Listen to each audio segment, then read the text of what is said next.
da criação distorcida, de uma criação que não é bíblica. Ou seja, a gente começou a estudar o livro de Gênesis e eu ouso dizer que a gente ainda não iniciou no capítulo 1. Nós fizemos ali a leitura do verso 1 e 2 e demos início então à nossa série de pregações. E são muitos temas que nós já abordamos. Nós já falamos sobre a soberania do Senhor Deus e sobre a falta de embasamento bíblico que se tem a respeito da teoria sobre duas criações. Foi a nossa primeira pregação, onde nós vimos que há uma teoria que muitos acreditam, onde Deus fez uma terra, e houve um intervalo de tempo entre o verso 1 e o verso 2, e que os anjos caíram, e a terra depois se encontrou vazia e sem forma, após a queda desses anjos. É uma teoria aceita por muitos, porém nós vimos que ela não tem embasamento bíblico, não é uma teoria digna de todo o seu de ser tido como uma crença bíblica verdadeira. Nós vimos a importância também do livro de Gênesis para o desenvolvimento e avanço da ciência, desenvolvimento da sociedade, já que com o relato da criação de Deus, a ciência começou a ver que as coisas naturais não eram deuses, não eram sagradas, então podiam sim estudar a criação. E até vimos que, como alguns filósofos e cientistas no início eram cristãos, impulsionou o desenvolvimento das pesquisas naturais, porque eles estudavam mais a fundo com o intuito de conhecer um pouco mais sobre a criação desse Deus maravilhoso, conhecer um pouco mais da grandeza do Deus detalhista e criador. Vimos que a criação não é uma divindade. Vimos também que o Espírito Santo que em nós habita não nos torna Deus, ou um fragmento divino, uma parte de todo. Isso nós vimos na pregação anterior, que é descrito por religiões cabalísticas que seguem os livros das leis herméticas, que eles têm muito foco nesse ponto de que todas as coisas são uma coisa só, convergem e estão sintonizadas em um único ponto. E eles fazem uso dessa linha de raciocínio para dizer que Deus é tudo e que Deus está em tudo. E dessa forma para dizer que você é Deus e que você está em Deus, assim como o próximo. Então nós já vimos que biblicamente isso não é verdade, pois a criação ela não é o próprio Deus, apenas uma parte da revelação desse Deus. Assim como um artista, quando cria a sua obra de arte, aquela obra ela não é o artista, mas ela aponta para a criatividade do artista. Da mesma forma, a criação, ela não é Deus, mas ela aponta para esse caráter criativo e criacionista do nosso Deus. Esses foram alguns dos pontos que nós vimos até agora. Então, em resumo, não somos Deus, não somos divindade, a natureza não é Deus, não existe qualquer outra verdade fora daquilo que é descrito em Gênesis, e a criação, ela aponta para o Criador. Vamos fazer uma oração inicial para nós então darmos início ao sermão de hoje. Senhor, amado Deus, eterno Pai, glorificado e exaltado seja o Teu nome, Jesus. Pai, te pedimos que o Senhor nos dê sabedoria, nos dê graça, Senhor, para que o inimigo, Pai, não venha, Senhor, nos convencer, Pai, com as falsas verdades que ele nos apresenta, meu Deus. Para que a Tua palavra, Senhor, venha a ser soberana em nossas vidas, Pai, é o que nós te pedimos. Que o Teu Espírito abra os nossos olhos e nos dê o esclarecimento de que a Tua descrição a respeito de Ti e a respeito da Tua criação são verdadeiras e que nós não precisamos de nenhum texto a mais para acrescentar ou para dar sentido ou lógica a todo o Teu plano de criação, Jesus. Te pedimos essa noite, Pai, que o Senhor nos dê sabedoria e entendimento. Te pedimos, Pai, que o Senhor abra os nossos olhos e nos permita aprender um pouco mais de Ti hoje, Jesus. Pai, eu te peço que o Senhor cresça e que eu diminua, Pai. E que eu não venha falar de mim mesmo, mas venha falar somente daquilo, Senhor, que seja a Tua palavra, Pai, somente daquilo que venha servir para edificação, Pai, da Tua igreja. Me conduz conforme a Tua vontade, Jesus. Em nome do Seu Filho amado Jesus. Amém. Amém. Meus irmãos, por volta de 1985, ocorreu o lançamento de um livro que possuía um conteúdo que iria abalar o mundo. Não iria, abalou todo mundo. Um conteúdo bastante sensível e que gerou milhares de discussões a respeito dessa teoria. E esse livro, ele tinha por título A Origem das Espécies. Talvez os irmãos não conheçam ou ainda não tenham se situado por esse título, mas eu tenho certeza que os irmãos conhecerão o tema e o autor. O autor é Charles Darwin. E esse livro, ele fala nada mais nada menos sobre a teoria do evolucionismo, de como as espécies evoluíram de uma simples ameba, de um simples micro-organismo aquático, e deu início a toda a vida que nós temos hoje. Charles Darwin, ele entrou na medicina. Seu pai o havia matriculado em uma escola de medicina, mas ele não se adaptou. Então ele foi para um convento, onde possivelmente iria começou a estudar teologia, com o intuito de se tornar padre. Só que lá ele encontrou alguém que ele teve muita consideração, esqueci agora o nome, mas que esse mestre, que para ele foi um mestre, o direcionou a estudar a natureza, porque percebeu o seu cuidado e a sua atenção que ele tinha sobre os aspectos naturais. Então ele se tornou um naturalista, alguém que observa e que estuda os fenômenos e aspectos naturais.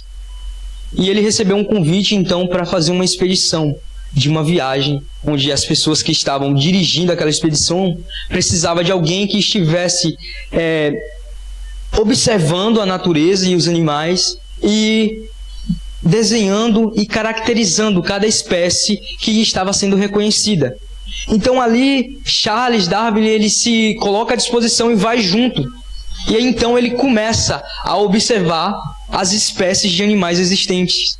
E ele começa a observar que a mesma espécie de animais possuíam características diferentes em determinadas regiões.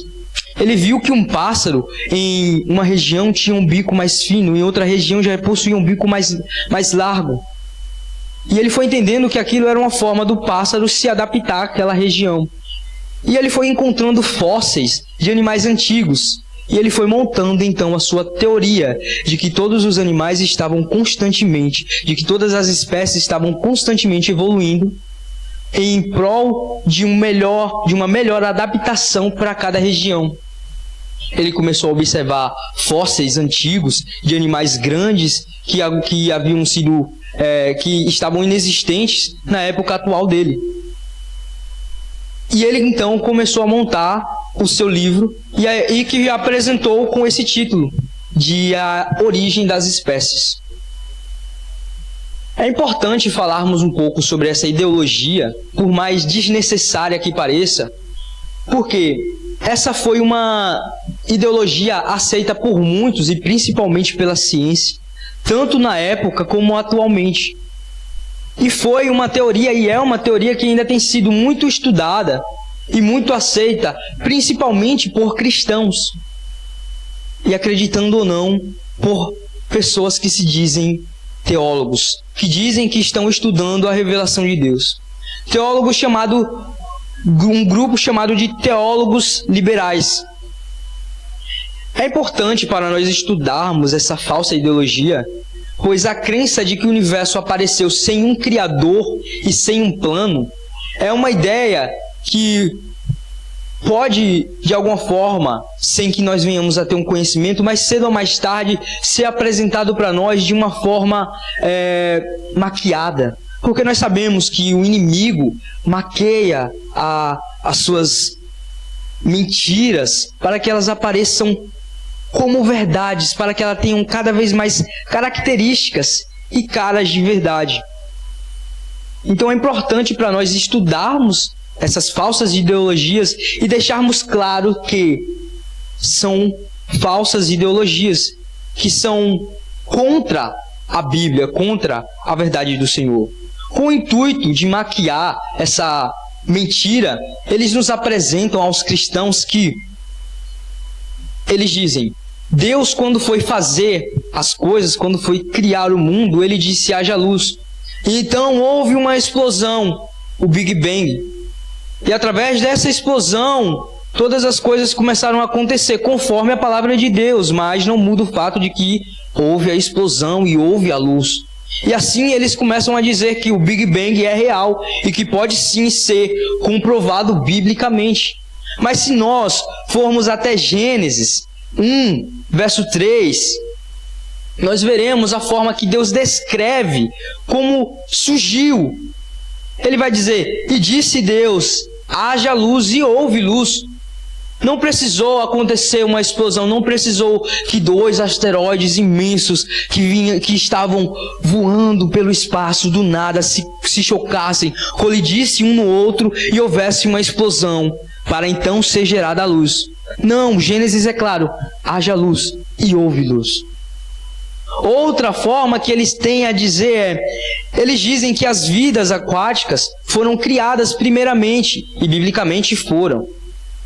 E aí eles vão dizer que através dessa criação, conforme Deus foi dizendo, haja pássaros que voem, aves que voem sobre os céus. Esses animais evoluíram na água, saíram da água, ganharam asas e começaram a voar sobre os céus. Ainda dirão que Deus disse, haja animais terrestres. Então eles saíram da água, evoluíram, ganhando patas e começaram a andar sobre a terra. E assim foram evoluindo. Mas Gênesis, capítulo 1, agora do verso 20 ao 23, vejamos como ele nos descreve. E disse Deus, produzam as águas abundantemente répteis de alma vivente, e voem as aves sobre a face da expansão dos céus. E Deus criou as grandes baleias e todo réptil de alma vivente, que as águas abundantemente produziram, conforme as suas espécies, e toda ave de asas, conforme a sua espécie. E viu Deus que era bom. E Deus os abençoou, dizendo, frutificai e multiplicai-vos, e enchei as águas nos mares, e as aves se multipliquem na terra. E foi a tarde e a manhã, o dia 5º. Ou seja, Deus não criou os animais aquáticos e ordenou que eles evoluíssem. Não, Deus criou um animal aquático, cada um conforme a sua espécie. Criou as aves dos céus, cada uma conforme a sua espécie. E criou os animais terrestres, cada um conforme a sua espécie. A Bíblia é clara quando diz que Deus criou cada um conforme a sua espécie. E que a ordem foi, não que evoluíssem, mas que se reproduzissem. Cada um conforme a sua espécie. Então, por mais que o mundo tente maquiar e nos apresentar essa ideologia, essa crença evolucionista como uma possível verdade bíblica, a Bíblia não dá espaço para essa ideologia ser aceita. Ela é clara ao dizer que Deus disse e aconteceu. Que Deus ordenou que fosse feito cada coisa conforme Ele havia ordenado. E assim aconteceu.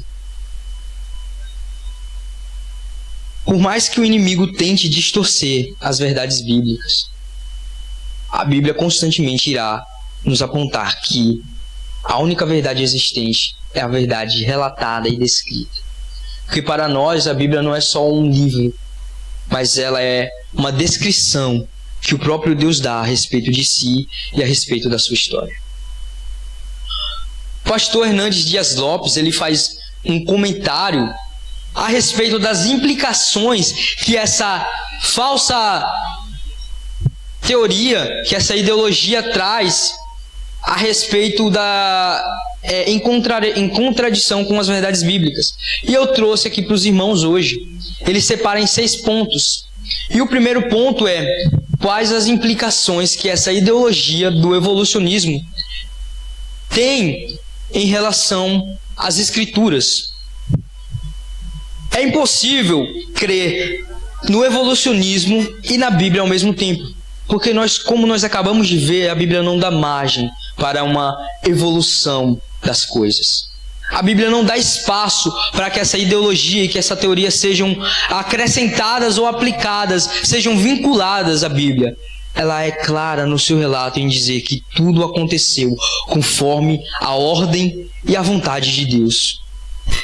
Então é impossível acreditar no evolucionismo e no criacionismo bíblico ao mesmo tempo. Ambas se contradizem. Então, se dizemos que Gênesis 1 e 2, que Gênesis 2 faz o relato da história da criação do homem, e na teoria do evolucionismo o homem também evolui. Ele vem do macaco, que é uma das espécies que foi evoluindo, mais próxima do homem seria o macaco. Então, Gênesis 1 e 2 é totalmente contra essa teoria do evolucionismo. Então, se nós acreditamos na teoria do evolucionismo e dizemos que Gênesis 1 e 2 não passam de um mito ou de uma história que não tem fundamento ou base científica ou que deveria ser digna de ser acreditada, então automaticamente nós estamos dizendo que toda a Bíblia está errada.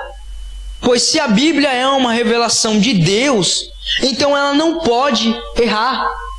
E se o primeiro capítulo e o segundo capítulo da Bíblia, que nos trazem a abertura, que descrevem a criação do mundo e de todas as coisas, estão errados, então como acreditar que todo o resto da Bíblia não está errado? A partir do momento que nós dizemos que a Bíblia está errada ao relatar a forma que Deus criou as coisas, nós estamos dizendo que a Bíblia é errada por completo. Porque se é uma revelação de Deus, não tem como ser errada. E se está errada, ela está errada por completa. Deus não pode dizer algo sobre si, sendo verdade aqui, e mais à frente ter um relato sobre Ele mesmo que vá totalmente contra um relato anterior dele. E eu gostaria de eu trouxe 2 textos para compartilhar com os irmãos. O primeiro se encontra no livro de Neemias, capítulo 9, verso 6. Neemias 9, verso 6, onde ele diz: Tu só és Senhor, tu fizeste o céu dos céus e todo o seu exército, a terra e tudo quanto nela há, os mares e tudo quanto neles há. Tu os guardas em vida a todos, e o exército dos céus te adora. Outro texto que eu gostaria de compartilhar se encontra em Colossenses, capítulo 1. Colossenses 1, verso 16. Porque nele foram criadas todas as coisas que há nos céus e na terra, visíveis e invisíveis, sejam tronos, sejam dominações, sejam principados, sejam potestades, tudo foi criado por ele e para ele. 2 textos que eu trouxe, eu poderia trazer muitos outros, mas trouxe só esses 2, que tem na Bíblia, que comprovam que todas as coisas foram criadas conforme a vontade de Deus, para a glória de Deus. Então, se a Bíblia está errada em Gênesis, ela está errada em Neemias, ela está errada em Colossenses, ela vai estar errada em Apocalipse, ela vai estar errada em muitos outros pontos. Ou seja, duvidar de Gênesis, duvidar da criação, é duvidar de toda a palavra de Deus. E duvidar da palavra de Deus é duvidar do próprio Deus. E uma das implicações que o pastor Hernandes traz é justamente essa, em relação a Deus. Meus irmãos, se a criação surgiu de um processo evolutivo de bilhões e bilhões de anos, então se torna inútil a intervenção e a existência de um ser divino. Então a revelação de Deus a respeito de si próprio e dos seus frutos, da sua criação, do seu poder, da sua grandeza, não passam de engano, não passam de mentiras. Então, se o relato da criação é uma metáfora, então nós teremos que abandonar as Escrituras, porque elas não são mais dignas de serem aceitas como uma palavra inerrante, infalível e suficiente. Então, o que Cristo disse a respeito das Escrituras também não podem, a respeito de que as Escrituras não podem falhar, também é um engano. E aqui entra a terceira implicação do pastor Hernandes, em relação a Jesus. Pois se a criação de Adão e Eva é uma criação fictícia, é uma simples metáfora, então Jesus estava enganado ao se referir a eles como personagens históricos. Lá em Mateus 19, verso 4. Mateus capítulo 19, verso 4, onde o próprio Cristo vai dizer, parte B, verso 4 tudo. Ele, porém, respondendo, disse-lhes: não tendes lido que aquele que os fez desde o princípio, macho e fêmea os fez? Uma referência à primeira criação de Deus, humana, homem e mulher, macho e fêmea, Adão e Eva.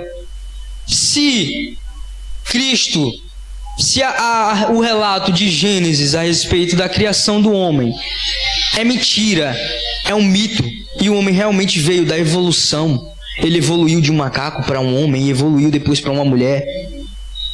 Então, o relato de Cristo a respeito de que Deus o fez primariamente macho e fêmea é um relato enganoso.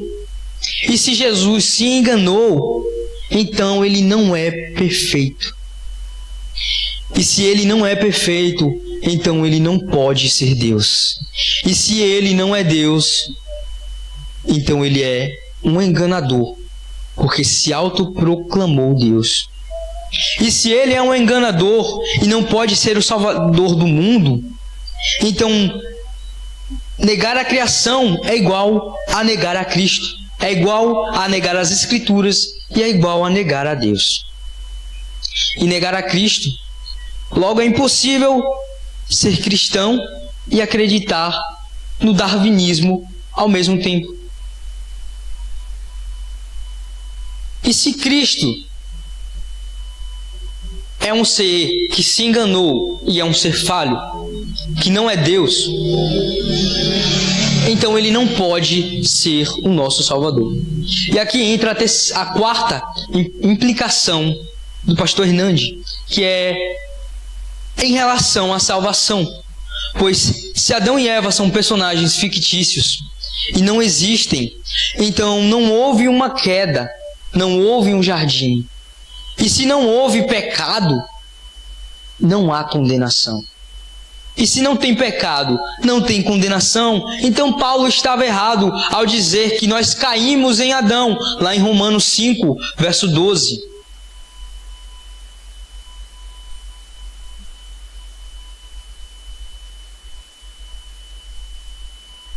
Foi mais rápido.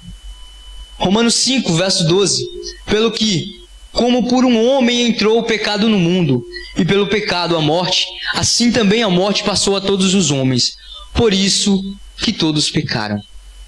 Então o relato de Pedro está errado, é um relato falso.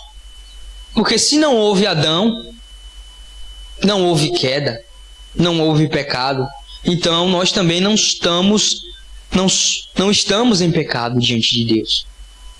Já que também não há Deus, não há um pecado, não há uma condenação, então para que uma salvação? Se Adão não caiu, já que ele não existe, nós não somos frutos da queda. E se não somos frutos da queda, não somos frutos do pecado, não temos falhas. Não há ninguém para nos julgar, para nos condenar, e não há necessidade de uma salvação. Não temos necessidade de ninguém que olhe para nós com um olhar de graça, de amor e que se entregue por nós. Não tem a necessidade disso. Sem Adão, sem queda, sem pecado, sem castigo, também não existe perdão, não existe redenção e não tem sacrifício. Então, negar a criação de Gênesis é desconstruir toda a base da nossa crença. É desconstruir todo o cristianismo. É desconstruir os mais de 2000 anos de história da igreja. É desconstruir todo o plano da criação e todo o plano de salvação que Deus havia preparado desde antes da fundação do mundo. Quinta implicação, e essa é uma implicação mais voltada ao homem em si. Essa implicação é uma implicação em relação à dignidade humana. Pois se o homem não foi criado por Deus, a sua imagem e a sua semelhança, então nós somos apenas animais que evoluíram de uma mera ameba. E provavelmente não somos nem a forma final dessa evolução. Não somos talvez nem dignos de sermos lembrados na história como seres que realmente mudaram em relação aos que as próximas evoluções irão criar ou realizar. Então, somos meramente seres que evoluíram e que fazem parte dessa cadeia de evolução, que mais cedo ou mais tarde irão evoluir. Meus irmãos, se não foi Deus quem nos criou verdadeiramente, então, de fato, somos macacos evoluídos. Somos animais que de alguma forma ganharam consciência e chegaram a ter uma mera noção da sua própria existência e conseguem pensar por si próprios. Sabe lá se nós pensamos por nós próprios, porque se somos macacos evoluídos, então parte de nós ainda age por impulso. Parte de nós ainda tem a sua natureza animalesca, que é o que muitos acreditam e pregam e anunciam, que o homem ainda é dominado pelos seus impulsos selvagens. Então, cadê a nossa dignidade? Onde está o nosso valor em relação a toda a demais criação? O que nos difere de uma ameba? O que nos difere de um pássaro, de um macaco, de um peixe, sendo que eles são os estados anteriores da nossa evolução? O que nos diferencia deles? Não há nada. Então, diante de toda a criação, diante de toda essa existência, diante de toda a evolução, não temos valor. O valor que nós temos é o mesmo valor que eles têm. E se aos nossos olhos eles não têm valor algum, quem dirá os olhos das próximas evoluções em relação a nós? Irão olhar para nós e dizer, não tinham valor nenhum também, não passavam de meros animais. Seres que estavam ainda no processo evolutivo e que não devem nem ser contados como seres que são dignos de honra e que tiveram algum valor histórico. Então, não temos valor algum, pois nós seremos uma espécie que evoluiu de um animal e que está preso, condenado nesse ciclo de evolução. Não sei se os irmãos acompanharam, mas até recentemente surgiram outras espécies, além do que existiam. A última era o Homo sapiens. Mas hoje a ciência já tem outras espécies subcategorizadas da evolução, onde eles viram e apontam e afirmam que após o Homo sapiens nós evoluímos mais e estamos ainda nesse processo de evolução. Ou seja, de acordo com a ciência, nós não somos mais o Homo sapiens que acreditava-se lá para o início do ano 2000, mas nós já somos uma outra espécie de seres que evoluíram. E a sexta e última implicação que o pastor Hernandes Dias Lopes traz é em relação à existência da família. Gênesis capítulo 2, Gênesis 2, verso 18, e após o verso 18 nós faremos a leitura do verso 22 ao verso 24. Verso 18 nos diz: E disse o Senhor Deus, não é bom que o homem esteja só, far-lhe-ei uma adjuntora, que esteja como diante dele. Verso 22. E da costela que o Senhor tomou do homem, formou uma mulher, e trouxe a Adão. E disse Adão: Esta agora é osso dos meus ossos e carne da minha carne. Esta será chamada varoa, porque do varão foi tomada. Portanto, deixará o varão o seu pai e a sua mãe, e apegar-se-á à sua mulher, e serão ambas uma só carne. Se Deus não criou o homem e a mulher como o Gênesis descreve, então a família não tem uma origem e nem um propósito específico e divino. Então, está liberado toda a forma de pecado em relação e de desconstrução em relação à família. Então não tem mais a necessidade de discutir se o casamento realmente deve ser feito entre homem e mulher. Está liberado casar homem com homem. Está liberado casar mulher com mulher. Está liberado o divórcio, a traição, o aborto, o abandono. Está liberado qualquer tipo de orgia que venha a existir. Qualquer tipo de violação aos princípios e à base familiar. Porque se não foram criados por Deus, não tem um plano divino. Então, deixar quem do mundo decidir viver e tratar a família da forma que eles acham que deve ser tratada. Não tem uma necessidade de pregar a respeito da importância da família. Não tem a necessidade de pregar a respeito da importância de Deus em um lar. Não tem a importância de pregar a respeito do papel do marido. Não tem a importância de pregar a respeito do papel da esposa. Não tem a importância de pregar a respeito da exortação e educação dos filhos. Pois se todos vieram de uma evolução, não tem um papel, não tem uma base. Então não tem uma lei ou um propósito específico que diga que o homem tem que se casar com uma mulher. Se é errado a descrição de Gênesis, quando diz que o homem deixará pai e mãe e se juntará à sua esposa, então não tem a necessidade de um homem deixar pai e mãe e se juntar à sua mulher. Ele pode muito bem dormir com uma hoje, dormir com outra amanhã, e não ter compromisso nenhum com ela. Se a família não foi criada pelo nosso Deus com um propósito divino, então ela não tem regras e nenhum propósito. Então aqui, através desses 3 pontos que o pastor Hernandes Dias Lopes traz, nós percebemos que toda a descrição de Gênesis a respeito da criação é uma descrição direta ao nosso estilo de vida e a forma como o mundo está sendo levado. Se nós dizemos que o relato de Gênesis é um relato enganoso, é uma mentira, então nós estamos dizendo que o propósito da família é um propósito enganoso. Nós estamos dizendo que a dignidade humana é uma dignidade inexistente. Nós estamos dizendo que a salvação é algo desnecessário e inexistente, que o sacrifício de Cristo Jesus foi um sacrifício inexistente. Nós estamos alegando que o próprio Jesus é uma figura talvez fictícia, assim como toda a Bíblia. E estamos dizendo que Ele não é Deus, que Ele não pode nos salvar. Estamos dizendo que nós não precisamos nem de salvação, já que não houve queda. Estamos dizendo que Deus é um Deus inexistente. É um Deus que não vale a pena ser seguido, ser servido.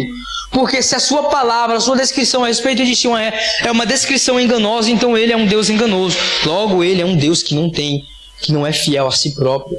É um Deus que é errôneo. Talvez até um Deus inexistente. E dizemos que a Escritura é uma Escritura errônea.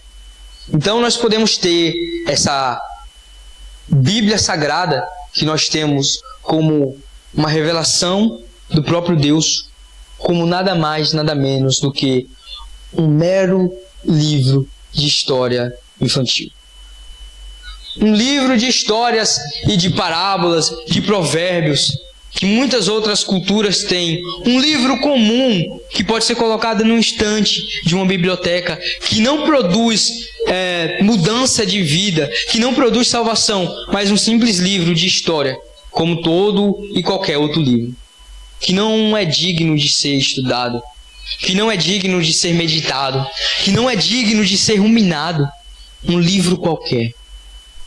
Então aqui nós percebemos que a verdade descrita em Gênesis é uma verdade que nós devemos crer e acreditar, que nós devemos acreditar com todas as forças dos nossos corações. É uma verdade que não pode ter espaço para dúvida alguma. É uma descrição que não pode ter espaço e que nem dá espaço para qualquer outra ideologia, outra crença que venha a ser nos apresentada. Independentemente de quem seja o pastor, de quem seja o teólogo, de quão bem seja a descrição, a teoria que ele elaborou, independentemente de quão convincente seja essa teoria, independentemente de se ela junta a ciência, a física e a Bíblia, tudo numa coisa só, e fazem com que o propósito de Deus tenha sentido, que faça com que seja a coisa mais linda. Nossa, colocando dessa forma fica tudo tão lindo. Dizer que Deus fez as coisas e começou a evoluir tudo, fica tão lindo. Dizer que Deus disse haja luz e houve uma explosão no céu. Oh, que cena maravilhosa!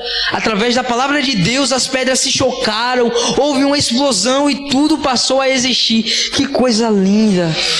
Independentemente do quão bem feita essa teoria nos seja apresentada, se colocada diante da palavra do Senhor, ela não tem embasamento algum.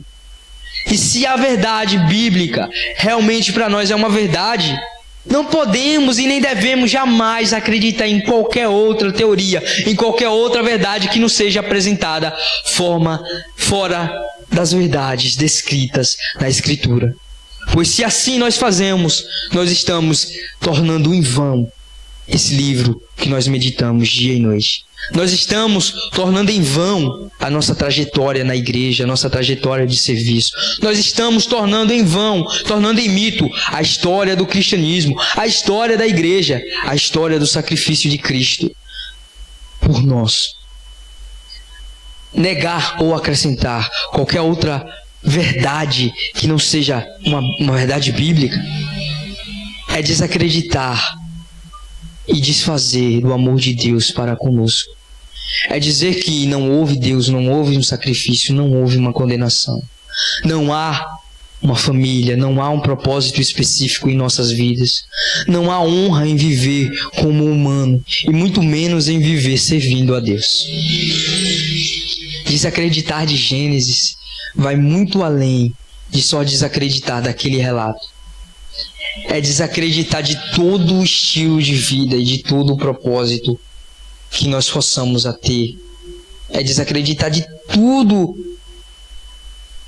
de todo o plano de Deus. É desacreditar de Deus em essência. É desacreditar dele em si.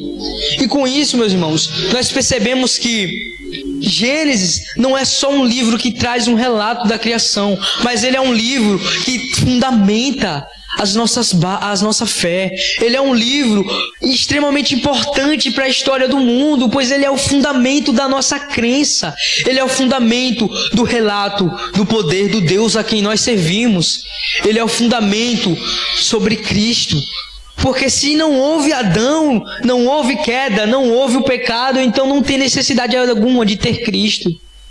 Gênesis é a base que nós devemos ter como o início de todas as coisas. A verdade unigênita, a descrição real, o relato real dado pelo próprio Deus. Não devemos duvidar jamais desse relato. Gênesis não se trata somente da história da criação do mundo. Se trata da história do próprio Deus. Ela está no tempo onde Deus criou todas as coisas. Vai dizer que no início criou Deus os céus e a terra. E aqui não é somente o céu que nós vemos, mas se refere a todos os céus. É uma criação onde Deus começa a criar todas as coisas. Ele cria então os céus. E aí ele começa a sua criação nos céus. Porque no final da criação vai dizer: e Deus criou então todo o seu exército. Havendo Deus criado o homem, a mulher, os animais da terra, ele então terminou toda a sua criação. Ele criou os céus, o espaço onde está habitando. Gênesis é um relato de tudo, do início, de onde ele decide criar todas as coisas, inclusive os anjos. É um relato de onde ele cria tudo. Em Gênesis nós vemos uma história completa do nosso próprio Deus. É aqui que nós aprendemos sobre quem Deus é, sobre qual é o poder que ele tem, sobre a sua grandeza, sobre a nossa história, sobre a história da humanidade, sobre a história do cristianismo. É em Gênesis. E é um livro que nós jamais podemos esquecer, deixar de lado, ou ter como um conto fictício. Que a nossa fé venha estar vinculada e firmada unicamente nas palavras descritas na Bíblia, no livro sagrado que o nosso Deus fez questão de relatar através dos seus profetas e nos dá para nós estudarmos, sabendo que é uma revelação de si próprio. Amém? Assim nós encerramos o sermão de hoje. Pastor Diego tem a palavra.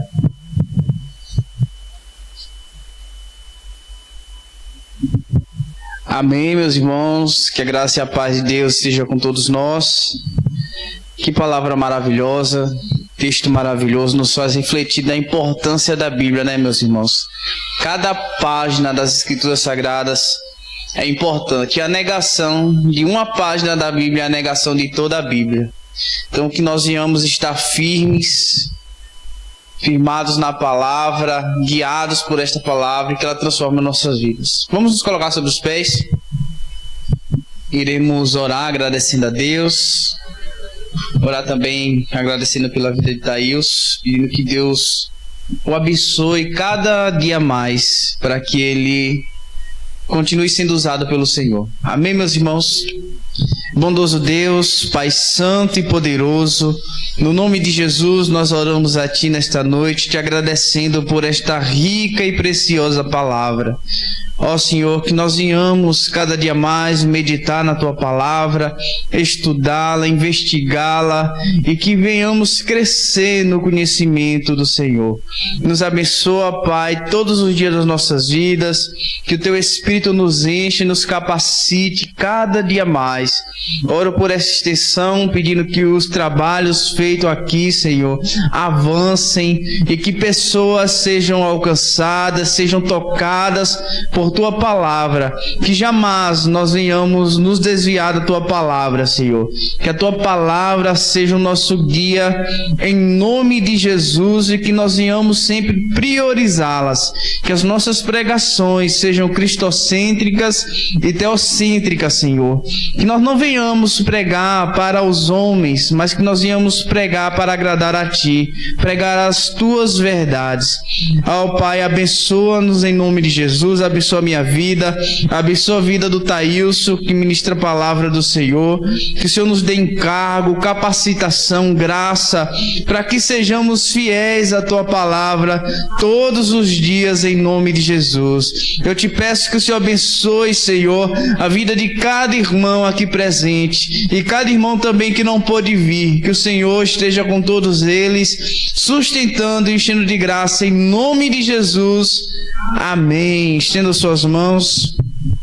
Que o grande amor de Deus, a graça do nosso Senhor Jesus Cristo, as doces consolações e a comunhão do Espírito Santo estejam com todos nós, hoje e para todos sempre.